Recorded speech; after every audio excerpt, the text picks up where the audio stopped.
இங்க ஒரு வினோதமான தீவுக்குள்ள ஒரு 4 பேர் வந்து மாட்டிக்கிறாங்க.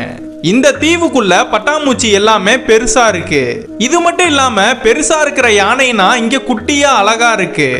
அப்புறம் தான் தெரியுது இந்த தீவுக்குள்ள பெருசா இருக்கிற உயிரினங்கள்லாம் சின்னதாகவும் சின்னதா இருக்கிற உயிரினங்கள்லாம் பெருசாவும் இருக்குது. இந்த தீவை விட்டு நம்ம தப்பிச்சாகணும்னு பெரிய பெரிய பாறைகள் மேலலாம் நடக்க ஆரம்பிக்கிறாங்க. அதுல நடந்த கொஞ்ச செகண்ட்லயே அந்த பாறை ஒடிஞ்சிருது. அப்புறம் தான் தெரியுது இது எல்லாமே பாறைகள் கிடையாது, ஒரு மிகப்பெரிய பல்லிகளோட முட்டைன்னு. அந்த பல்லியுமே பக்கத்துல தான் படுத்திருக்கு. அந்த பல்லியை பார்த்தா ஒரு பெரிய டிராகன் சைஸ்ல இருக்கு. நம்ம எடுத்து வைக்கிற ஒவ்வொரு அடியும் பார்த்து எடுத்து வைக்கணும்னு சொல்றப்ப இந்த ஆளு கேட்காம உள்ள விழுந்துடுறான். அந்த சத்தத்தை கேட்ட இந்த ராட்சச பல்லியும் எழுந்து இவங்களை துரத்த ஆரம்பிச்சிருது. இவங்களும் எவ்வளவு தூரம் ஓட முடியுமோ ஓடி ஒரு கட்டத்துக்கு மேல ஓட முடியாம ஒரு இடத்துல மாட்டிக்கிறாங்க. பார்த்தா எங்கேயோ இருந்து ஒரு பெரிய மரக்கட்டை அந்த பள்ளி மேல பட்டு அந்த பள்ளி மயக்கம் போட்டு கீழே விழுந்துருது.